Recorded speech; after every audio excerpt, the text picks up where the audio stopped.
Hello, welcome back to my channel where today I'm going to show you how I made this really adorable balaclava for winter. So here in the UK we're actually getting snow currently even though it's only November, so I thought I'd make something really warm because I get cold incredibly easily, especially like my jaw, my ears and my head, so I thought this would be a perfect fit for that. I mainly made a balaclava because I don't like hats or scarves, and this is neither of those. It's more like a hoodie hood, which I quite like, and then just a face covering to warm up my chin. And also I've been seeing really cute animal ear crochet balaclavas on my TikTok page, and I think they're all so adorable, but I can't crochet and I knit incredibly slowly, so I thought I'd sew one instead because I really enjoy sewing and I have loads of scrap fabric lying around from different projects, so I thought this would just be the perfect small project to do. Before I actually go on to how I made this, I just want to talk about the design a little bit. The main thing I wanted was a heart-shaped head hole just because I think they look really cute and Assassin's Creed inspired. I also don't own a pointed hood, so I thought this would be a bit more interesting for my wardrobe as well. And then ear-wise, because obviously my inspirations all had ears, I wanted ears as well. I kind of went for a jackalope kind of thing, so it's got horns and then long rabbit ears. I know jackalopes technically have antlers, but I don't know how to sew antlers, so I did little horns instead. And then finally I just did like an elf point on the back of it, and we're actually going to move on to making this now because I feel like I've been talking too long about a design that you haven't even seen me make yet. I should probably put this down before I start talking about the rest of it, otherwise I'm just going to be waving it around and that's really distracting. Once I decided I was going to make this project, I went straight on to making it. I never do mock-ups, and usually that goes okay-ish because I do very simple things with my sewing. Like, I'm not doing anything really complicated like a corset or anything, but for this project it didn't actually go all that well. You'll see later on how that went wrong and how it could have been fixed with the mock-up phase. But to start with, I got out this really nice yellow fabric I have for a future project that I'm doing. I'm actually using this for a project that I haven't finished filming yet, but this is just the leftover pieces that I have from it. And then I used an existing hood that I really like the shape of, and I laid it on top of it and just outlined it,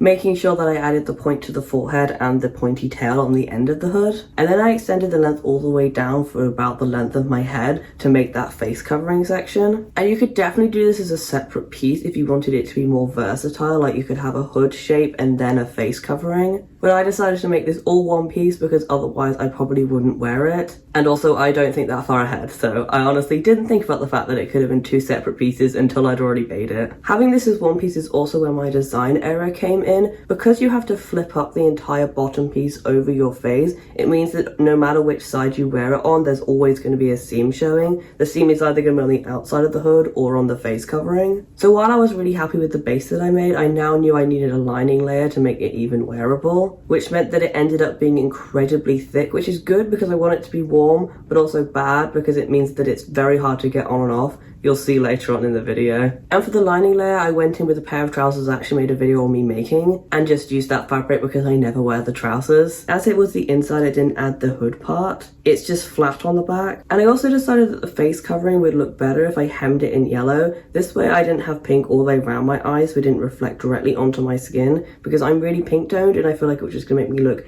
incredibly pink. Not that I usually have an issue with it, I just feel like because it's such a light yellow, I don't want to look really neon pink underneath it, otherwise I'm just going to look sweaty. Finally, I had all of my base pieces done so I could start sewing. This is definitely the easiest part of all my sewing projects because I have a sewing machine and it means I can get all the seams done in less than 20 minutes. It also really helps that my sewing isn't complicated in any way. For the most part, it's just following the outline of the fabric, with the only exception being the bag lining, which is where I attach the yellow and the pink elements together around the face hole.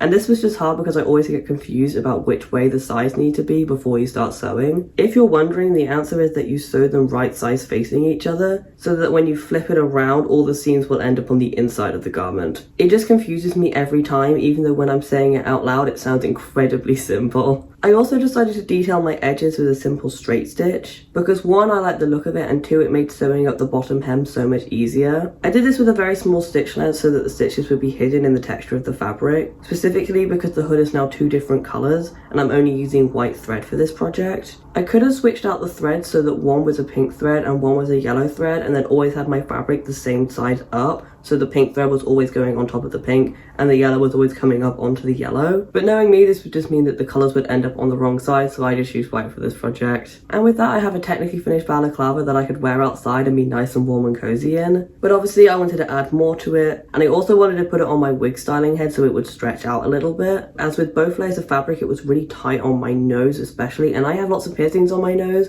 so I don't want to have too much pressure on my nose all the time because I'm worried that that's going to irritate all my piercings there. So for the horns, I didn't really film the process as it's a lot of hand sewing and I just find it really awkward to film hand sewing, mainly because I think I have a good angle but then I completely move away from it. If it's not a stationary thing that I'm working with, I just move completely in the wrong direction and it doesn't work. But anyway, I started out with many triangles which I sewed together right sides together with a blanket stitch around the edges. I used 3 triangles per horn as I didn't want them to be too wide. I just wanted them to be very long and pointy. And then I hard stuffed them, which for me means stabbing the stuffing with a needle to make it fuse together and become harder to the touch. I did this as I really didn't want the horns flopping at all, and I knew that they need to be more durable because they're on an outside of an outfit that I'm going to wear in cold weather. So it's probably going to rain on this hood and it's just going to make the longevity a bit better. Horns are a little finicky to do even if they're this simple, but I really think they add quite a lot to any project. I did them on my last sewing project as well. I just think they're really cute and they really draw the eye and make any piece look a little bit more interesting. Now for the ears, I cut out 4 strips of fabric with a rounded edge. Sewed one of each colour together, flipped them around and then sewed the same edge detail I did for the hood, and then sewed them directly onto the horns and onto the hood itself. I did think about making them more complicated, but I have this hood that I'm wearing for this video actually that has little ears on the back, and they're just flat ears and I think they really suit me, so I just wanted to do the same thing for this project. Adding detail is so fun. You can really add anything to a base balaclava like this and make it look fun and unique. I even thought about the fact that you can make them removable, like you can make the little accessories, put them on popper buttons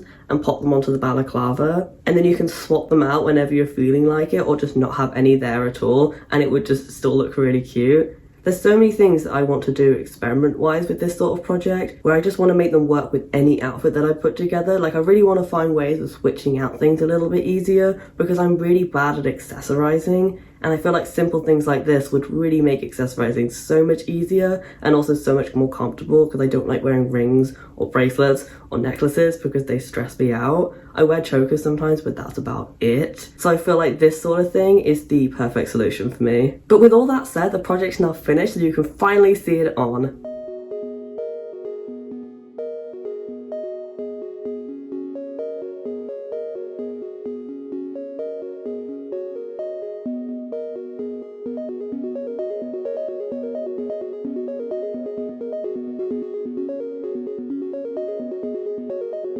So obviously this project isn't perfect. The fit is probably the worst part of it. Like it's still quite tight on my face despite being on this mannequin head for a while, which you can see is bigger than my head, so it has stretched out a little bit, but not fully. I feel like the best way of doing it is actually getting it wet and then stretching it. I'm going to try that out at some point, but for now I think this project is pretty much done and I think it's very much wearable. But yeah, I really hope you enjoyed this video, enjoyed this project, and you enjoyed just coming along with me and doing something very simple like this. If you did enjoy it, please give this video a like, subscribe to the channel as I'm planning to hopefully post 2 times a week, and I really want to see you again. But until then, bye!